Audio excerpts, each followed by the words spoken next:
Hi, everyone. My guest on today's CCA Leadership Development Community Interview Series is Rhiddi Patel, President of Abacus Actuaries and Director of Retirement Programs at Disney. Rhiddi, for this the next couple of segments, I actually want to have us talk quite a bit about Abacus Actuaries. So for our listeners who may not be as familiar with Abacus Actuaries, what is the focus of the organization? How did it come to be? You mentioned it was relatively new, so I'd love for you to talk for a few minutes about how Abacus came into being and what what it's doing. Yeah. So it started as a conversation, I think, amongst a couple of individuals that, were witnessing in a post-COVID timeframe increased hate crimes against the AAPI community. And that really spurred this question of, well, what about within the actuarial community? And how are Asians perceived? And, are there opportunities to build this community? Because there is this weight that when your community is impacted outside of work, there is an impact to you in the workplace. And so that was really the genesis of creating this community for Asian actuaries. But then it became this, our vision as far as Abacus Actuaries was truly to one, create that safe space, but then also see Asian actuaries being represented at the higher ranks in their careers. There's this concept of a bamboo ceiling, in which there seems to be a cutoff with Asian professions, not just in the actuarial industry, and they're not, they're stuck in middle management or even just as like a technical expert, as opposed to progressing and being leaders. And so it was really to create, Abacus Actuaries was founded to create this community, help empower Asian actuaries and help them succeed in the careers wherever they want to take their careers. Well, I think what's interesting about that is over the last several years, we've seen a lot of these different organizations pop up that have a specialty focus on particular groups of people. And what people might not realize is, unlike some of the sister organizations that Abacus has in the Organization of Latino Actuaries, the International Association of Black Actuaries, they're looking to try to solve the problem of underrepresentation within the profession. That's not true necessarily with Asians in the actuarial profession, where it's actually overrepresented when you look at population numbers. Yeah, I think so. We make up roughly 30% of, depending on which organization you're looking at, SOA versus CAS, like 30% of credentialed actuaries are Asian or identify as Asian. And so it's, and which is much larger than the US-based Asian population, which I think is like 7%.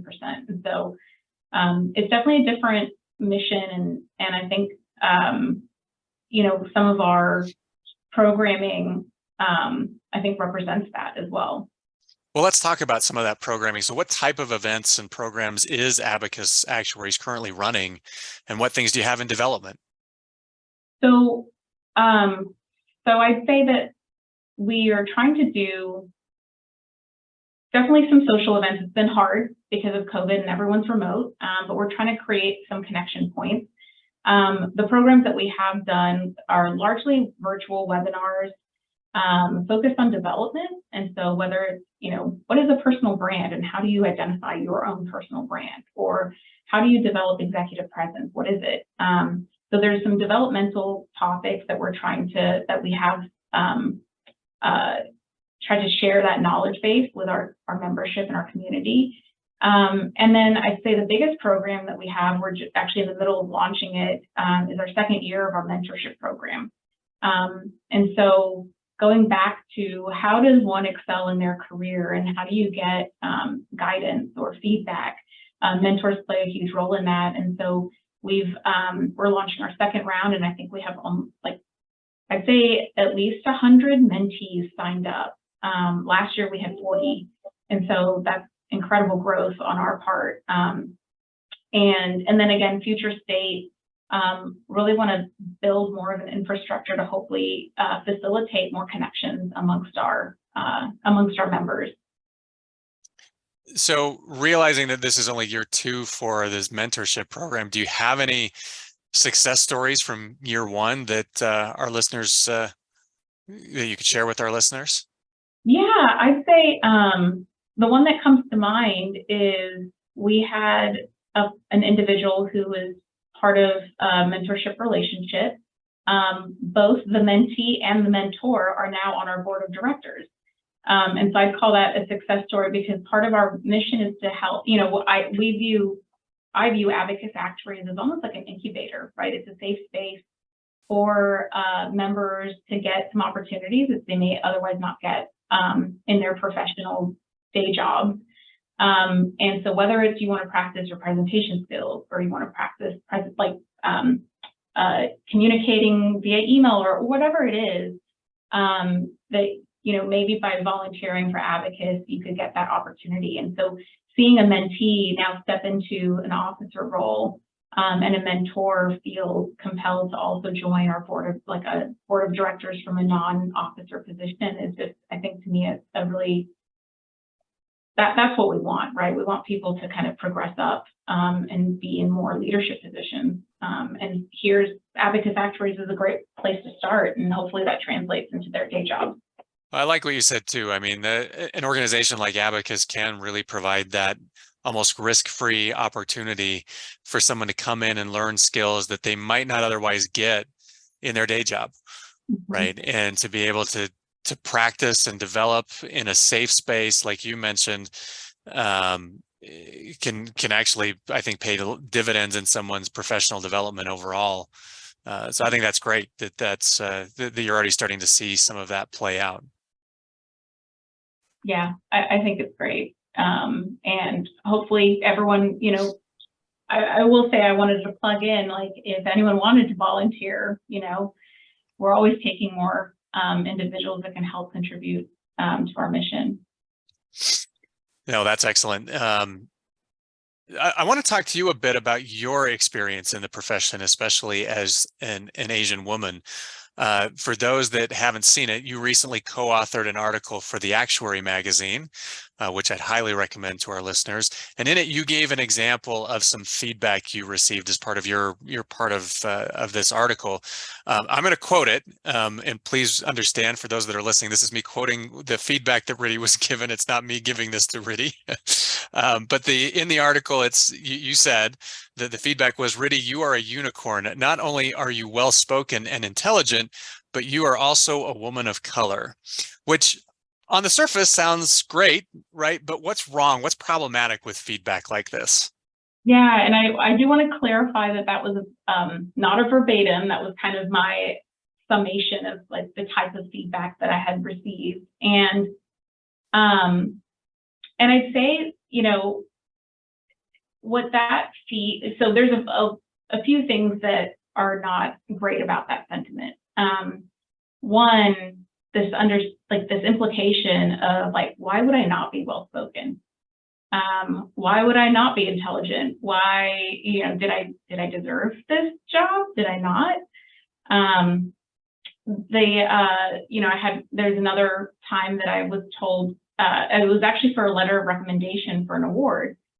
And it was for a Woman of Color award, but I think the initial draft has said, Rhiddi's excelled in her career despite being a woman of color.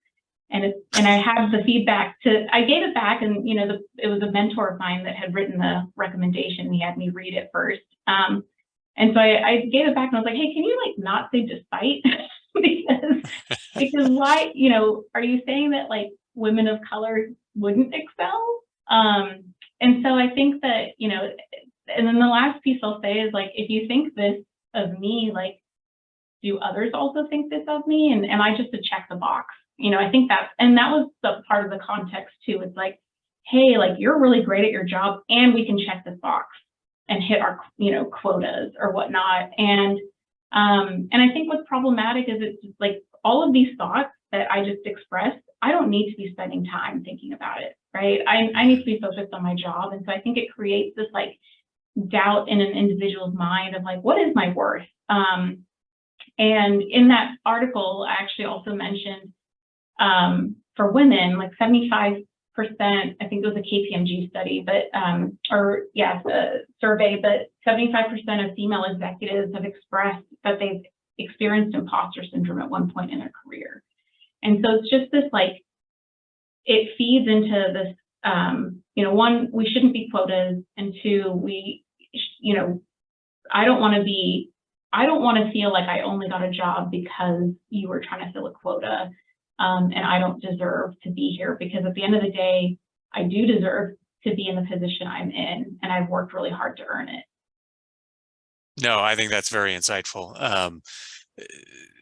Let's talk a little bit, because these type of phrases, right, are something that I think we can categorize as microaggressions, and that's a term that I think people have heard maybe more than they had, and more in the last couple of years than they had in the last decade.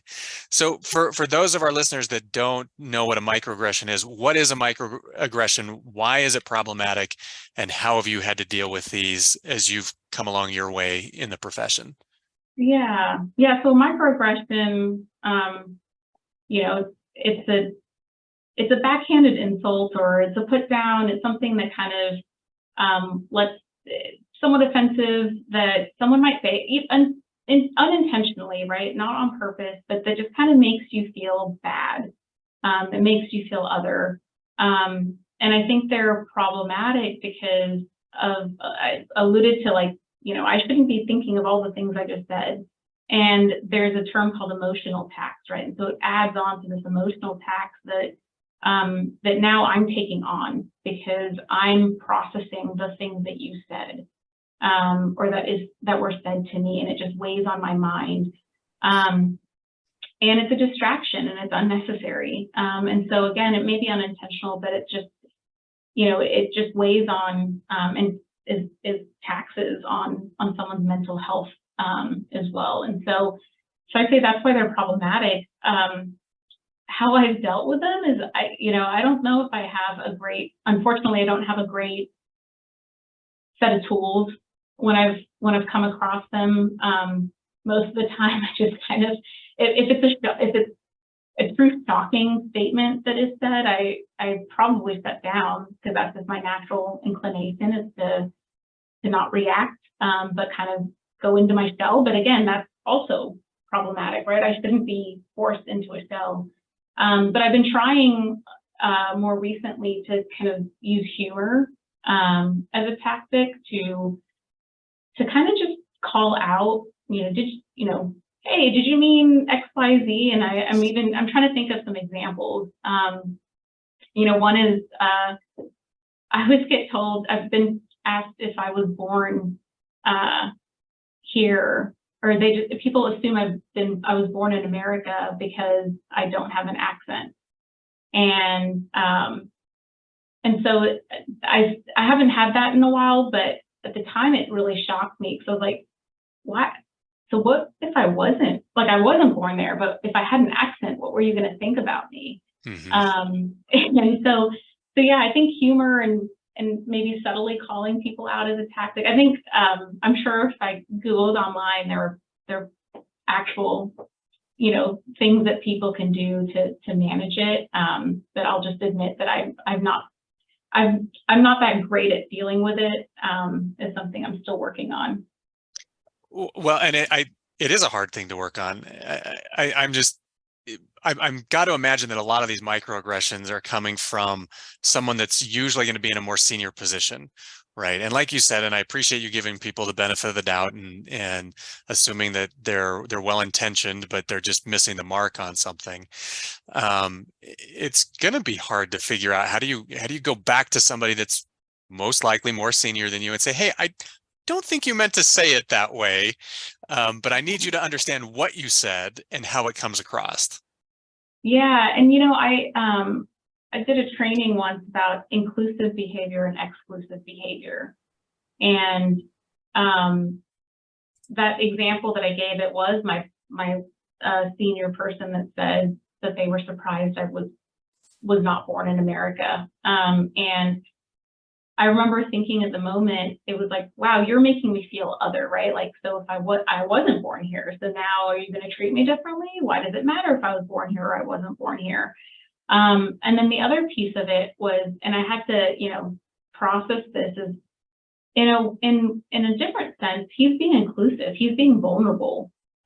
because it was just a one-on-one after a meeting, and he said, it came up in a very casual conversation. And so I think we have to, it's a lot. There's some times where you can feel the intention is not good, and you need to trust your gut in that.